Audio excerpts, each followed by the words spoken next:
ഇതൊക്കെ അനുഭവിക്കുന്ന കാര്യങ്ങളാണ് കേട്ടോ. അപ്പൊ അതുകൊണ്ട് നേതൃത്വത്തോട് ഗുണകാംക്ഷ, അത് കുടുംബത്തിലായിരുന്നാലും നമ്മുടെ രാജ്യത്തായിരുന്നാലും നമ്മുടെ പഞ്ചായത്തിലായിരുന്നാലും നമ്മുടെ മുനിസിപ്പാലിറ്റിയിലായിരുന്നാലും നമ്മൾ നടത്തുന്ന എന്ത് പരിപാടിയിലായിരുന്നാലും നേതൃത്വത്തോട് ഗുണകാംക്ഷ അത് വേണം. അതില്ല ഞാൻ പകവരും. മൂന്നാള് യാത്ര പോവുകയാണെങ്കിൽ ഒരാളെ അമീറാക്കണം, സംഘടന വേണം കേട്ടോ. മൂന്നാള് യാത്ര പോകുമ്പോ ഒരാളെ അമീറാക്കണം, ബാക്കി രണ്ടാൾ അനുയായി ആവണം, എന്നാലേ പറ്റൂ. അതാ ഇസ്ലാമിന്റെ സന്ദേശം. ഒറ്റക്ക് നിൽക്കരുത്, ചെന്നായ കൊണ്ടുപോകും, അല്ലെങ്കിൽ ആടും കൊണ്ടുപോകും. ചിലരൊക്കെ ആടും കൊണ്ടേ. അപ്പോ കാരണം എനിക്ക് എന്നേക്കാൾ വിവരമുള്ള ഒരാളും ഇല്ല എന്ന് എനിക്ക് സ്വയം തോന്നിയാൽ എന്റെ ഏറ്റവും വലിയ അറിവ് എന്താവണം എന്നറിയോ? ഒരാൾക്ക് ഉണ്ടാവേണ്ട ഏറ്റവും വലിയ അറിവ് എന്റെ അറിവിൽ എനിക്ക് ദൗർബല്യങ്ങൾ എവിടൊക്കെയാണ്, ആ അറിവാണ് ഞാൻ നേടേണ്ടത്. അത് നേടുമ്പോഴേ ഞാൻ അറിവുള്ളവനാവുള്ളൂ. മറ്റേ ഞാൻ അറിവുള്ളവനാന്നാണ് പാറിപ്പിക്കണം കേട്ടോ. മറ്റുള്ളവരൊക്കെ ചെറിയവരും താൻ മാത്രം വലിയവരുമായിട്ട് അങ്ങോട്ട് പോകും. ഇപ്പം അള്ളാഹുവിന്റെ റസൂല് പറഞ്ഞു, ഒരു മനുഷ്യൻ ഒരു ചാൺ നേതൃത്വത്തിൽ നിന്ന് പിന്മാറി സഞ്ചരിച്ചാൽ അള്ളാഹു സുബ്ഹാനഹു തആല അവന്റെ കഴുത്തിൽ നിന്ന് ഇസ്ലാമിന്റെ ബന്ധം, ഇസ്ലാമിന്റെ ബന്ധം അള്ളാഹു നീക്കിക്കളഞ്ഞില്ലേ? ഇസ്ലാമിന്റെ ബന്ധം അവന്റെ കഴുത്തിൽ നിന്ന് അള്ളാഹു മാറ്റിക്കളയുന്ന റസൂൽ പറഞ്ഞു കേട്ടോ. അതുകൊണ്ട് നേതൃത്വത്തോടുള്ള ഗുണകാംക്ഷ, അതിലുള്ള മനസ്സ് ഒരാളോടും പകവെക്കൂല. എന്താ ഒരു വിനയമുള്ള മനസ്സായിരിക്കും. നമ്മളെ വാപ്പേൻ, നമ്മളെ ഉമ്മേൻ, നമ്മളെ എളാപ്പേൻ, നമ്മളെ എളാമേൻ, സ്വന്തം അവിടെ ഒരു വിനയം വന്നു. പിന്നെ ഇവിടെ ഗുണകാംക്ഷ വന്നു കഴിഞ്ഞാൽ പിന്നെന്താ ഉള്ളത്? പിന്നെ പകവെക്കാൻ പറ്റുമോ? അതുകൊണ്ട് ഒന്ന്. ഇനി രണ്ട്, ജമാഅത്തുൽ മുസ്ലിമീൻ, മുസ്ലിം സംഘടിത ശക്തിയോട് ചേർന്ന് നിൽക്കണം, അത് പിളർക്കരുത്. കാരണം അൽ ജമാഅത്തു റഹ്മത്തുൻ വൽ ഫുർഖത്തു അദാബ്. സംഘടിത ശക്തിയിൽ നിൽക്കൽ കാരുണ്യമാൻ, അതിനെ വേർപിരിക്കൽ ശിക്ഷയാണ്. റസൂലുള്ളാഹി സ്വല്ലല്ലാഹു അലൈഹി വസല്ലം. അപ്പോ പിരിക്കാൻ വേണ്ടിയിട്ട് ഇങ്ങനെ നടക്കുക ആൾക്കാർ, അതിനെന്തെങ്കിലുമൊക്കെ വിഷയമായിട്ട് വരും. ഞാൻ ആ വിഷയത്തിലേക്ക് കിടക്കുന്നില്ല കേട്ടോ. സംസ്കാരം നഷ്ടപ്പെടുകയാണ്. അപ്പൊ ഒരുപാട് കാര്യങ്ങൾ പഠിക്കുകയും ഒരുപാട് കാര്യങ്ങൾ മനസ്സിലാക്കുകയും ചെയ്യേണ്ടതുണ്ട്. 9 വരെ പോകാം. അല്ല, മൂപ്പര് ഞാൻ വിചാരിച്ച് 9 ഞാൻ മൂപ്പര് പോകുന്നു പറഞ്ഞാണ്. ഞാൻ എത്ര വേണേ പ്രസവിച്ചോട്ടെ, ഞാൻ 9 പോകാന്ന്, അങ്ങനെയല്ലല്ലോ. അല്ല, നിങ്ങൾ 11 വരെ പ്രസവിച്ചോളി, കുഴപ്പമില്ലല്ലേ? നിങ്ങൾക്ക് മഞ്ഞുള്ളൂ, പിന്നെ നാളെ നിങ്ങൾ എന്നെ കുറ്റം പറയും. മൗലവിന്റെ ആ പ്രസംഗമാണ് ആ പ്രശ്നമാക്കിയത് എന്ന് പറയണ്ട, ഞാൻ നിർത്തിത്തരാം കേട്ടോ. വല്ലാണ്ട് പോണ്ട. അപ്പൊ നമുക്ക് ലുസൂമ് ജമാഅത്തുൽ മുസ്ലിമീൻ, മുസ്ലിം സംഘടനയോട് ചേർന്ന് നിൽക്കണം, ഒരിക്കലും വേർപ്പെടരുത്. ഒരു ജമാഅത്തിനോട് ചേർന്ന് നിൽക്കണം. ഇത് പറയുന്നത് ആരാ? മൊയ്ലിയമാരല്ല, മഹാനായ സയ്യിദ് ഇബ്നു സാബിത്ത് റളിയല്ലാഹു അൻഹു പ്രവാചകൻ പഠിപ്പിച്ച നിർദ്ദേശം സഹാബത്തിന് അറിയിക്കുകയാണ്. ഇനി മൂന്നാമത്തെ കാര്യം, റിലൽ മുസ്ലിമൻ റബ്ബിഹി, റബ്ബിന്റെ വിധിയിൽ തൃപ്തിപ്പെടണം. അല്ലാഹുവിന്റെ വിധിയില് ഇപ്പൊ മുക്കാലില്ലെങ്കിൽ, മുക്കാൽ വേണ്ടെന്ന് വെച്ചാൽ റബ്ബാണ്, മുക്കാലുണ്ടെങ്കിൽ അത് തന്ന് റബ്ബാണ്. വിധിയിലുള്ള തൃപ്തി കേട്ടോ. രോഗം വന്നു, ക്യാൻസറാണ്, ഒരു വിരോധമില്ല. ക്യാൻസർ ഇല്ലെങ്കിലും മരിക്കും, അതും അള്ളാന്റെ വിധി. ക്യാൻസർ ഉണ്ടാക്കലും അള്ളാന്റെ വിധി. അറ്റാക്ക് ഉണ്ടെങ്കിലും ഇല്ലെങ്കിലും മരിക്കും. തൃപ്തിയാ, ഭയങ്കര തൃപ്തിയാ. നേരത്തെ പോയ അത്രയും തന്ന് അവനല്ലേ. നിങ്ങൾ ആലോചിച്ച് നോക്കി, ഒരാൾക്ക് ക്യാൻസർ ഉണ്ടെങ്കിൽ നിങ്ങൾ ദുഃഖിക്കണ്ടോ, സങ്കടപ്പെടും വേണ്ട, അയാൾ കഴിച്ചില്ലായി, അയാൾ നേരത്തെ പോവല്ലേ, അങ്ങനല്ലേ? നേരെ മറിച്ച് നിങ്ങൾ എപ്പോഴാ സങ്കടപ്പെടേണ്ടി അറിയോ? പൊരേൽ ഒരാള് ദീനില്ലാണ്ട് ജീവിക്കുന്നു, കുറച്ചോനെ ക്യാൻസറിനേക്കാൾ കടുപ്പാണത്. ദീനില്ലാത്ത ആളുകളുടെ കൂടെ നടക്കുക എന്ന് പറഞ്ഞാൽ ഭയങ്കര ബുദ്ധിമുട്ടാ അല്ലേ? അങ്ങനല്ലേ? അത് ക്യാൻസറാ, അത് ചികിത്സിക്കാൻ കഴിയില്ല. ഇത് മറ്റൊക്കെ മരിച്ചാണ്ട് പോവും.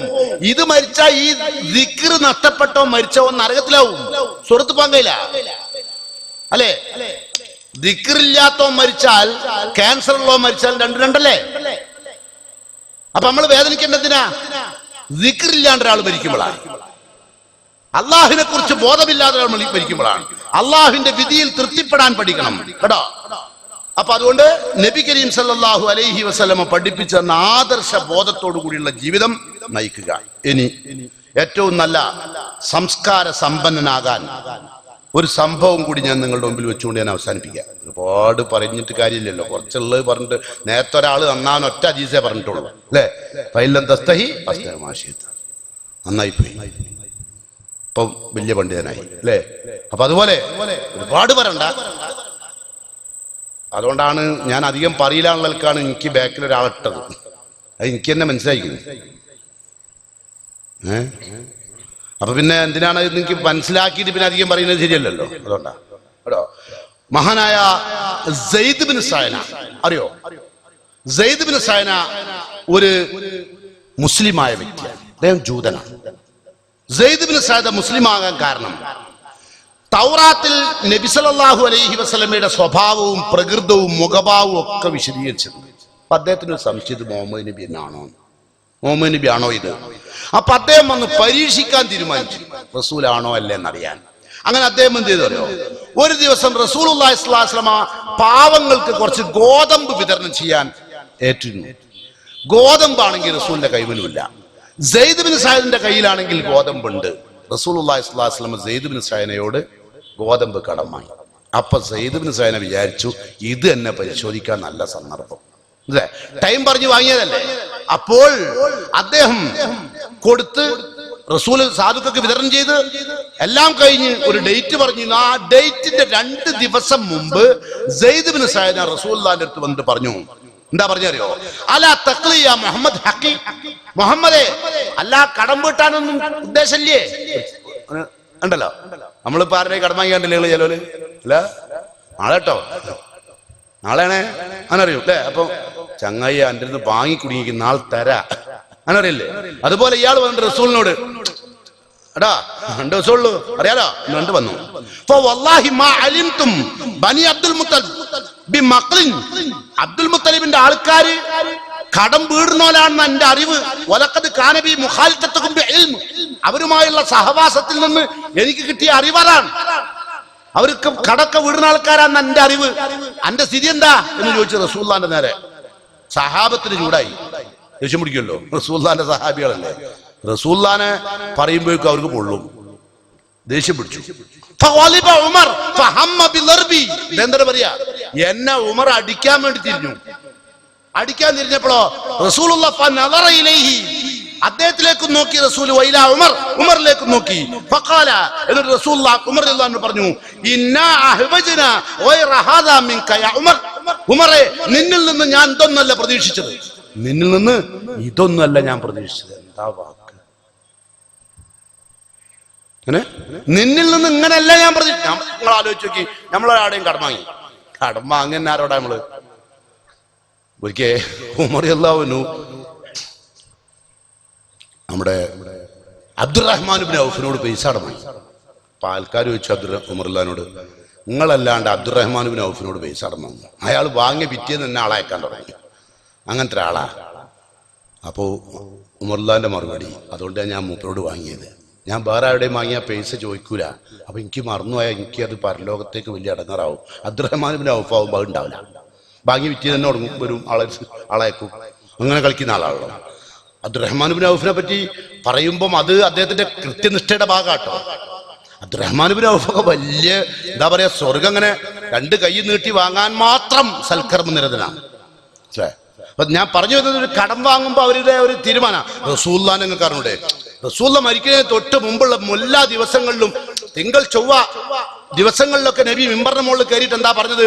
സഹാബത്തെ, ഏതെങ്കിലും നിലക്കൊരു പോയിന്റിൽ ഞാൻ നിങ്ങളോട് ഏതെങ്കിലും തരത്തിലുള്ള തെറ്റ് ചെയ്തു പോയിട്ടുണ്ടെങ്കിൽ എനിക്ക് നിങ്ങൾ മാപ്പ് തരണം, അല്ലെങ്കിൽ പ്രതിക്രിയ നടത്തണം.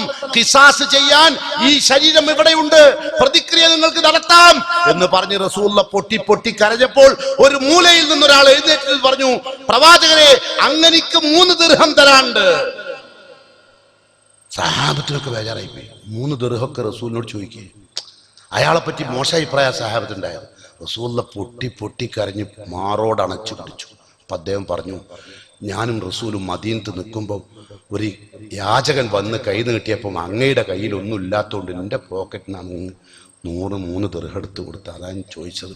എന്റെ റസൂല് പരലോകത്ത് പരിശുദ്ധരായി ഒത്തുകൂടാനുള്ള എന്റെ ആഗ്രഹവും മോഹവുമാണ് റസൂലേ. ഞാൻ നിങ്ങളോട് ആ 3 ദിർഹം തിരിച്ചു ചോദിച്ചത്. കൂട്ടുകാർക്ക് ചിലപ്പോൾ പ്രയാസം ഉണ്ടായിട്ടുണ്ടാകാം. അത്ര ശുദ്ധരാണ് അവർ. നമുക്ക് പറയാനാണെങ്കിൽ മണിക്കൂറുകളെടുത്താലും സഹാബത്തിന്റെ ചരിത്രം എടുത്ത് വൃത്തിയാണ്ടല്ല. പേജിനെ പറിച്ചിട്ടാൽ നമ്മളൊന്നും അല്ലാണ്ടായി. അപ്പോ ഞാൻ പറഞ്ഞു വരുന്നത്, കടം വീടാൻ വേണ്ടിയിട്ട് ഇപ്പൊ ഒരാള്, ഞാനൊരു കടം വാങ്ങി 1 ലക്ഷം റുപ്യ. 1 ലക്ഷം റുപ്യ കടം വാങ്ങിയിട്ട് ഞാൻ മറ്റന്നാൾ തരാൻ, 2 ദിവസം കഴിഞ്ഞ് തരാണ്ട് കൊടുക്കാൻ കഴിഞ്ഞില്ലെങ്കിൽ അയാൾ തെരഞ്ഞു വരും. തെരഞ്ഞു വന്നാല് അയാൾ എന്നെ ചീത്ത പറയുമ്പോ എന്റെ കൂട്ടുകാർക്ക് എന്താ പറയാ, നിങ്ങളോട് പൈസ വാങ്ങിയിട്ടില്ല എന്ന് അയാൾ പറഞ്ഞില്ലല്ലോ. ഉണ്ടോ വല്ലാണ്ട് കളിക്കരുത്, നമ്മളെ നാട് ബെടുക്കാണ് അല്ലേ. നമ്മൾ കൈകാര്യം ചെയ്യേ, വെറുതെ മേല് വരുത്താക്കണ്ട കേട്ടാ. ഇവിടുന്ന് ഇപ്പൊ വിട്ടോ അല്ലെ ഇപ്പൊ കിട്ടൂ എന്നൊക്കെ പറയാ. അപ്പൊ നമുക്ക് എന്താ തോന്നുന്നത്, അങ്ങനെ കണ്ട ആൾക്കാർ നമ്മളോട് പറഞ്ഞാല് അങ്ങനെ എന്റെ കൂടെ ആളുണ്ട് നോ മനസ്സിലാക്കി. റസൂൽ എന്താ പറഞ്ഞത്, ഉമറേ നിന്നിൽ നിന്ന് ഞാൻ ഇതല്ല പ്രതീക്ഷിച്ചത്. കണ്ടാ ഇതാ വ്യത്യാസം. ഇനി എങ്ങനെയാ ഉമറുള്ള നന്നാടക്ക അല്ലേ?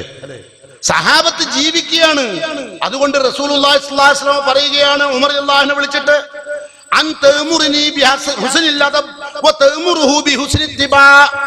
ഞാൻ ഉമറിൽ നിന്ന് പ്രതീക്ഷിച്ചത് അദ്ദേഹത്തോട് നീ പറയേണ്ടിയിരുന്നത് റസൂലുള്ളാഹിനോട് അല്പം കൂടി വളരെ മാന്യമായി നിങ്ങൾ പെരുമാറണമെന്നും എന്നോട് നീ കൽപ്പിക്കേണ്ടിയിരുന്നു.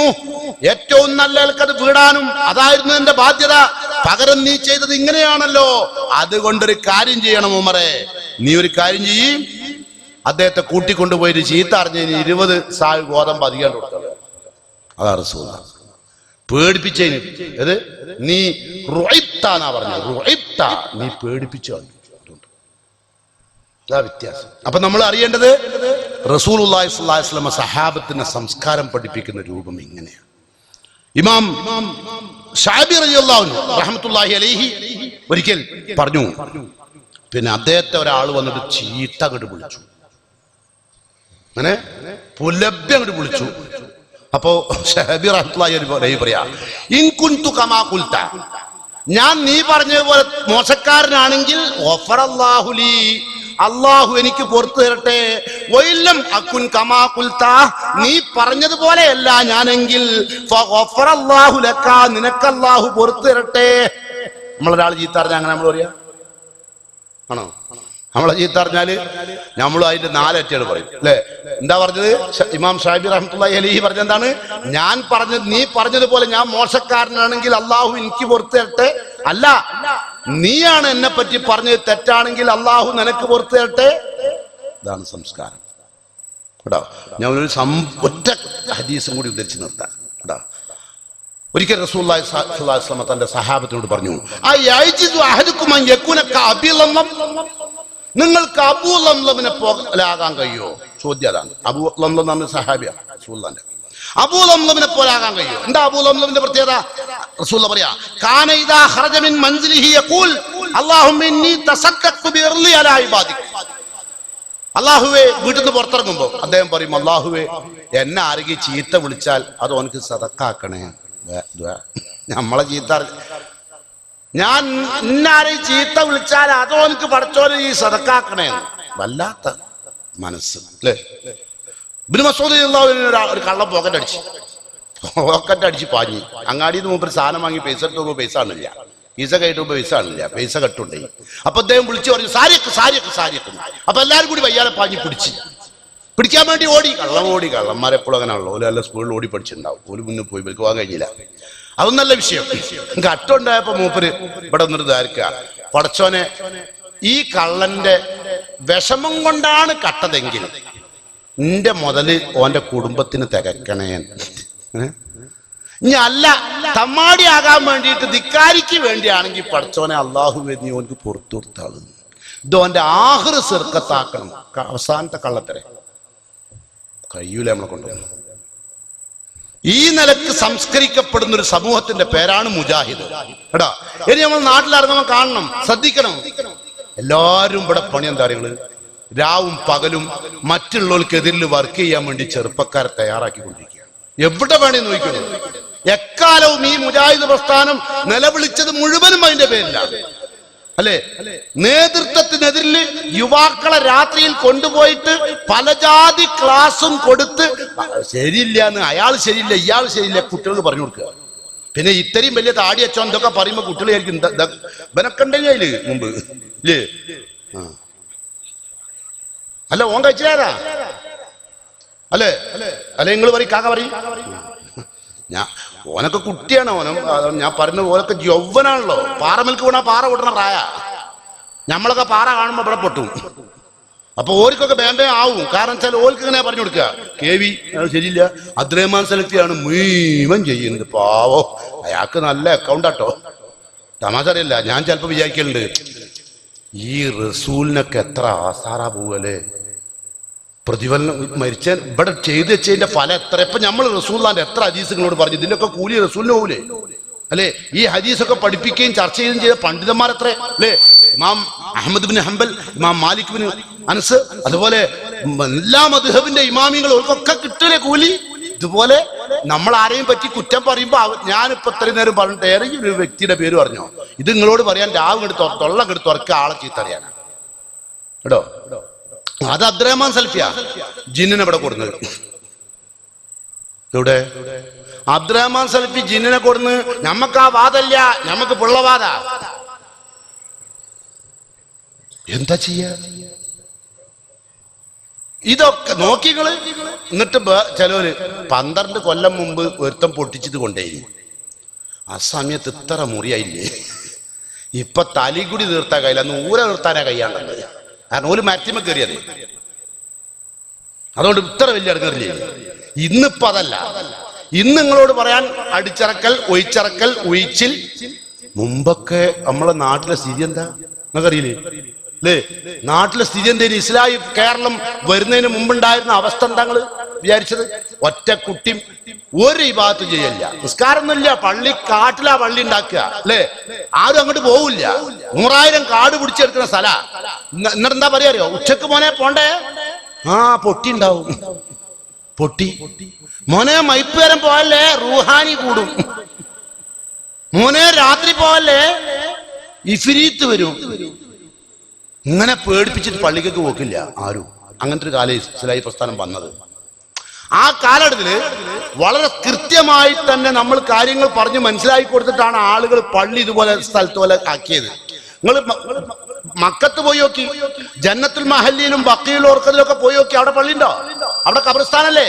ഖബർസ്ഥാനത്തിന്റെ മുകളിൽ അവിടെ ബോർഡ് വെച്ചിരുന്നു, ഇല്ലേ? എന്താ ബോർഡ്? لا تصلوا الى القبور والتمسح بها والرمي النقود اليها غير جائزة في الشريعة الإسلامية. ഇത് ചില്ലേ ബോർഡ് കണ്ടില്ലേ? നിങ്ങളൊക്കെ എപ്പോഴും പോണല്ലേ? ഖബറാളികളോട് പ്രാർത്ഥിക്കരുത്, അവിടെ ചുംബിക്കരുത്, അവിടെ നാണയത്തുട്ടുകൾ വലിച്ചെറിയരുത്. ഗൈറു ജായിസത്തിൻ ഫി ശരീഅത്തിൽ ഇസ്ലാമിയ, ഇസ്ലാം ശരീഅത്ത് അംഗീകരിക്കാത്ത കാര്യങ്ങളാണ്. ഇതെല്ലാം കൂടി ഇവിടുന്ന് പോണ ആചാര്യ പോവും. എന്താ അവിടെ കബറിന്റെ അടുത്ത് പോയിട്ട്, അല്ലാ മോനെ നമ്മളോടെ ഖുർആൻ ഓതാൻ പാടില്ല, നമ്മുടെ എഴുതി വെച്ചിരിക്കുന്നു. എഴുതി വെച്ചത് ബോർഡാ. എന്നിട്ട് മൂപ്പര് മൂപ്പര് ഓതി വെക്കുക,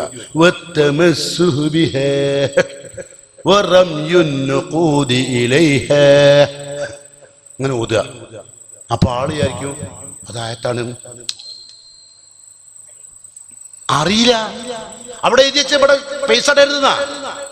ഇതുപോലെ നമ്മളെ വേദനിപ്പിച്ച് വേദനിപ്പിച്ച് വേദനിപ്പിച്ച് ഒരുപാട് സങ്കടങ്ങൾ അനുഭവിച്ചു.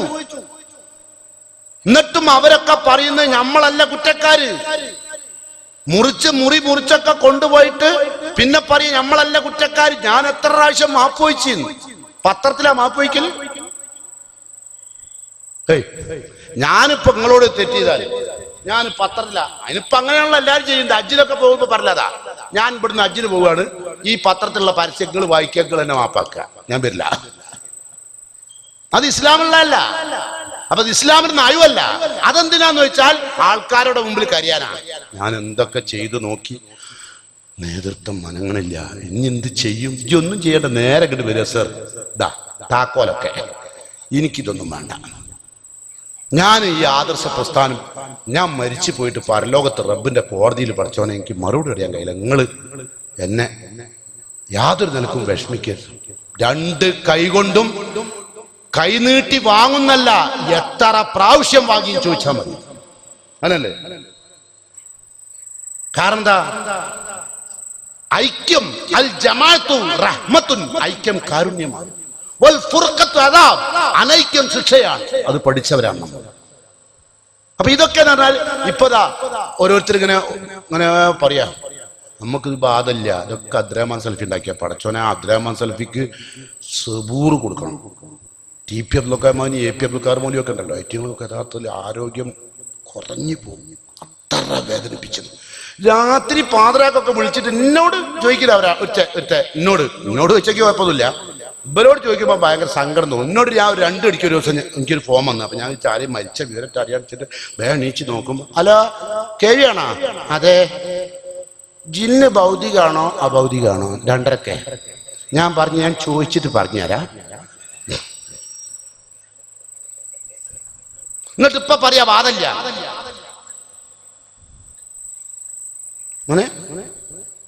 ജിന്ന് അവനാന്റെ ഭാര്യന്റെ കൂടെ കിടന്ന് കുട്ടികളെ വരെ ആക്കി തരുന്നു പറഞ്ഞാൽ അവര്. ഇപ്പൊ ആ വാദമൊന്നുമില്ല. ഇപ്പൊ നീ എന്താ പറഞ്ഞ, പള്ളിന്റെ മൂലയിലൊക്കെ ഒരു റൂം ഉണ്ടാക്കി കൊടുക്കുക. എന്തിന്? ജിന്ന് കേറിയ എന്ത് ചെയ്യണം? പറയൂ പറയൂ പറയൂ. മുമ്പ് സുന്നിയാണ് ചോദിക്കല്ലേ, അന്റെ ബാപ്പ സുന്നിയല്ലേ, അയാൾ നരകത്തിലാണോ സ്വർഗത്തിലാണോ? പറയൂ പറയൂ പറയൂ. അപ്പൊ നമ്മള് എന്താ പറയാ, ബാപ്പ സുന്നി, ബാപ്പ സ്വർഗത്തിലോ? അത് പറയാൻ നമ്മളാര്? അത് അള്ളാന്റെ അല്ലേ തീരുമാനിക്കരുത്. അത് അള്ളാഹല്ലേ തീരുമാനിക്കുക, നമ്മളാ. അപ്പൊ അങ്ങനെ പറയാ കേട്ടോ.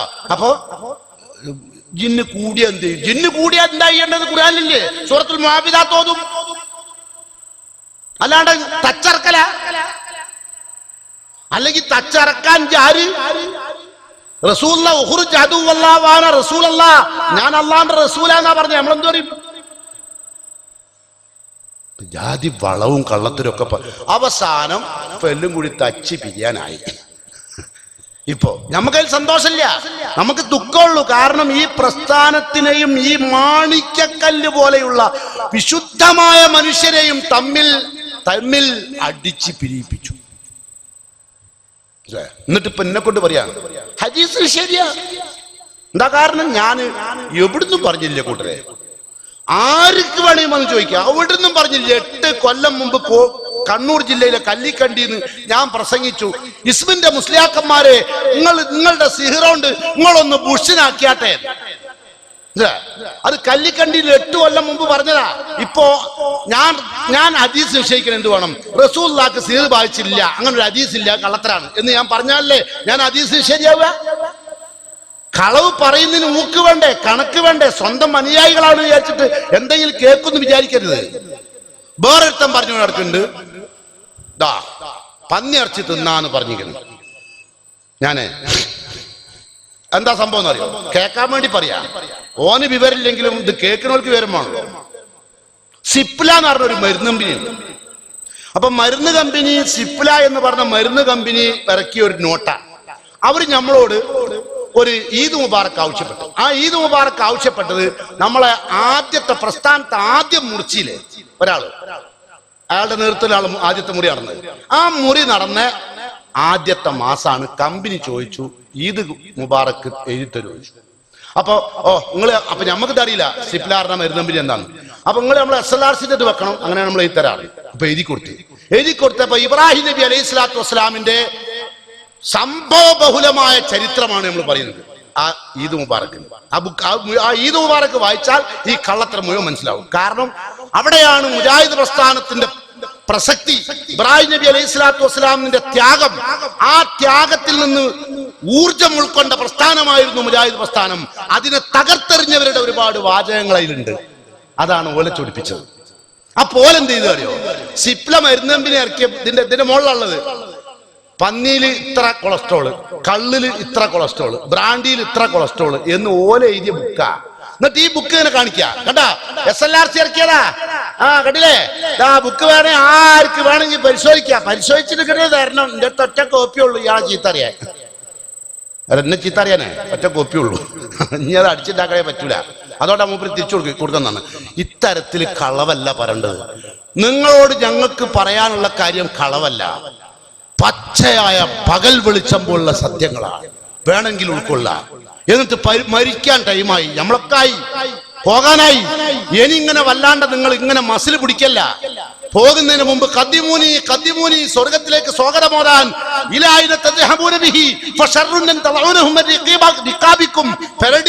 ഒഴിവാക്കി വെച്ചൂടെ എന്ന് മലക്കുകൾ ചോദിക്കുന്ന മയ്യത്താവാതെ സ്വർഗത്തിലേക്ക് സ്വാഗതം സ്വാഗതം എന്ന് പറഞ്ഞുകൊണ്ട് നമ്മളെ വീട്ടിൽ നിന്ന് മയ്യത്ത് പടിയിറങ്ങണം. അതിന് അല്ലാഹു സുബ്ഹാനഹു തആല എന്നെയും എല്ലാവരെയും അനുഗ്രഹിക്കുമാറാകട്ടെ.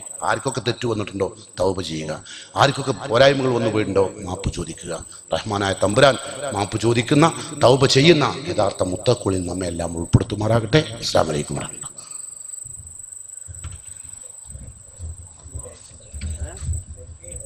അടുത്തതായി നന്ദി പ്രകടനം ജനാബ് മൊയ്തീൻ കോയ സാഹിബിനെ ക്ഷണിക്കുന്നു.